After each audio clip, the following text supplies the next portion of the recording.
living in absolute poverty, the great cynic philosopher Diogenes slept in public places and begged for food. One day, he begged in front of a statue. When someone asked him why he did so, Diogenes answered, "To get practice in being refused." For a beggar, being denied food is part of his existence.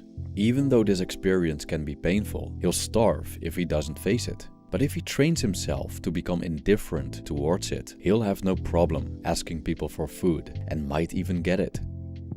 Similarly, many people fear being rejected because they experience it as painful. As a result, they avoid situations in which they could be rejected.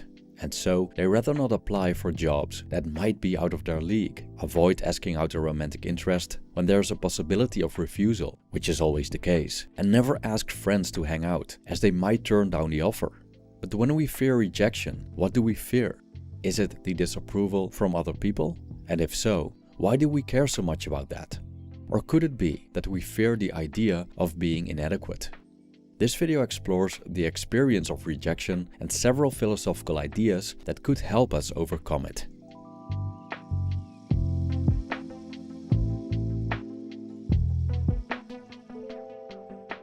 When we look at our species, we see that human beings love to be part of something. Often, we wish to belong to the people around us. We want to be in relationships, we long to be part of something bigger than ourselves. However, to achieve this, we generally need approval from other people.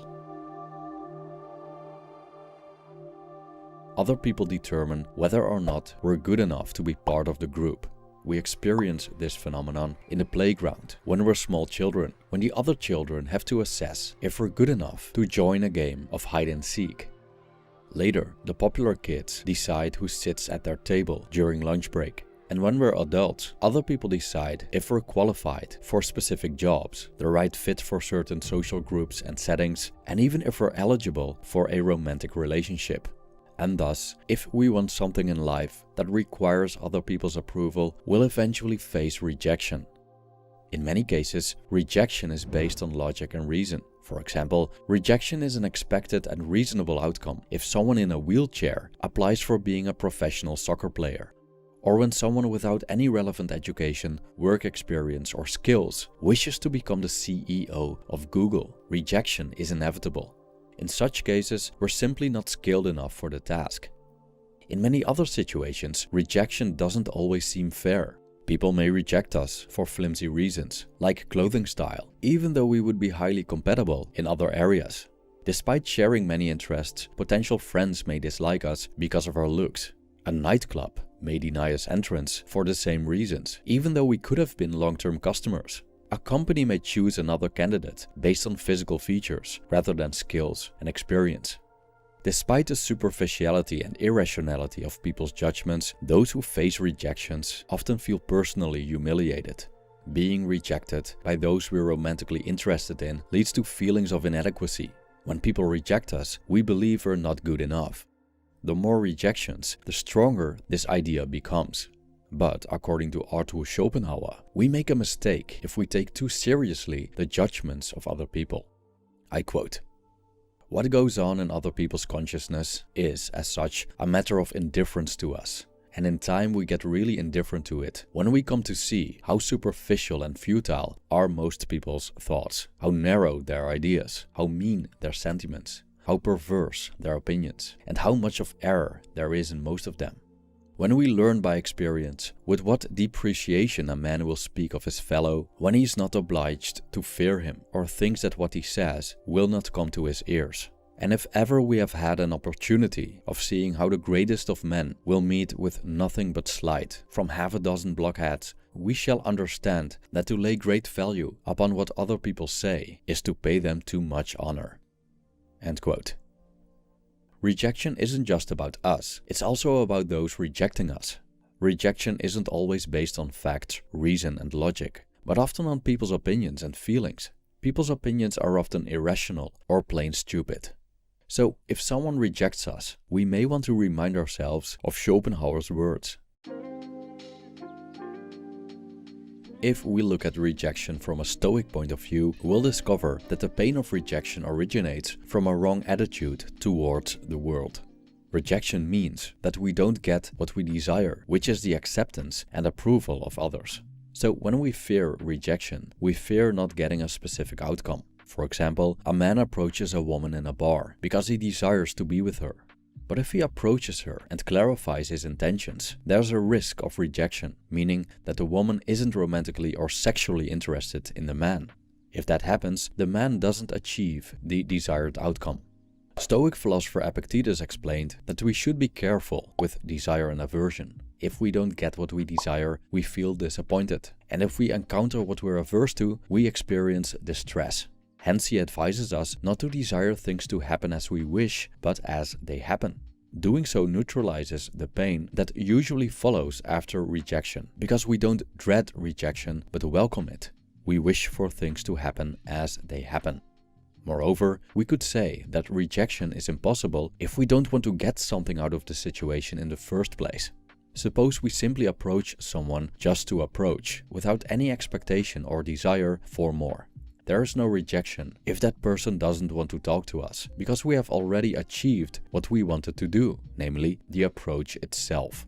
Anything more, whether it would be a friendly conversation, an exchange of phone numbers, or a sexual encounter, is an added extra, which the Stoics classify as a preferred indifferent.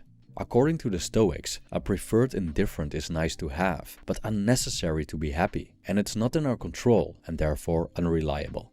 So the result of the approach lies in the hands of fate. The Stoic idea of amor fati means that we embrace fate and thus not attach ourselves to specific outcomes. How can we feel rejected if we're okay with whatever happens? Suppose we, instead, let our happiness and joy depend on the desired result, like obtaining a romantic relationship with a specific person. In that case, our happiness and contentment depend on that person's actions. As Epictetus stated, if someone put you in chains and put you in the custody of some random passerby, you would be angry. But if you give control of your mind to any random person who curses you, leaving you flustered, shouldn't you be ashamed of that? End quote. If we experience pain through what we perceive as rejection, then we have given the control over our minds to another person. But if we just focus on our own actions and embrace any outcome, then the rejections of others don't hurt us. And what we previously saw as rejection will be nothing more than an insignificant movement of fate.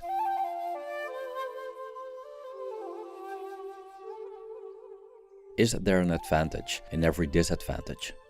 Doesn't every cloud have a silver lining? Seeing the positive in the negative is a recurring theme in Taoist texts. How can we approach the hardships of life intelligently and make the best out of situations that would generally be seen as undesirable? The Taoist book Zhuangzi contains a story about a large crooked tree that every logger refused to chop down. The reason was that loggers looked for straight trees that were fit to create planks. But the crooked tree was so deformed that no carpenter would be able to use it, and so it was left alone, as opposed to its straight brothers and sisters that were chopped down by the boatload. Zhuangzi said to Wuzi, the owner of the crooked tree, and I quote, "You, sir, have a large tree and are troubled because it is of no use. Why do you not plant it in a tract where there's nothing else, or in a wide and barren wild? There you might saunter idly by its side, or in the enjoyment of untroubled ease, sleep beneath it. Neither bill nor axe would shorten its existence. There would be nothing to injure it. What is there in its uselessness to cause you distress?" End quote. The loggers rejected the large crooked tree as they saw it as useless. But as a consequence, it was able to grow old, and some people even considered it sacred. Hence, rejection of any sort doesn't have to be wrong. It may actually be a blessing in disguise.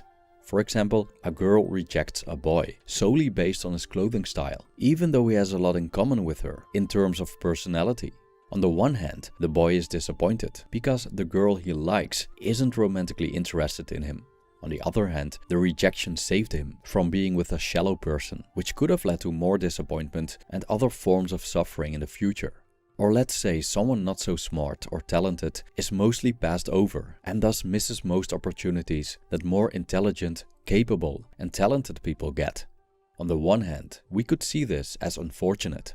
On the other hand, people leave this person alone, and his shoulders don't carry the heavy burdens that those highly esteemed individuals bear due to their many responsibilities. His life is generally more tranquil, and so rejection can be a good thing if one sees and appreciates not having to suffer the things one would have otherwise encountered. The straight trees from Zhuang's story may have been eligible and thus not rejected by woodcutters. The sole fact that they were suitable for human use meant that they were chopped down and turned into planks. The woodcutter's refusal to chop down the crooked tree caused its longevity. So being useless in the eyes of others could be great for one's health, as it deprives one of the stress and sacrifice of being useful. Moreover, rejection may signal that we're probably designed for different purposes and that our talents lie elsewhere. For example, the crooked tree wasn't suitable for making wooden planks, but later on attracted people because of its uniqueness and old age. So we may not be meant to work in a specific field, have children, be part of the popular people at school, or be the captain of the soccer team. And as a consequence of being denied from partaking in all these things, we found a different, more suitable and unique path. Thank you for watching.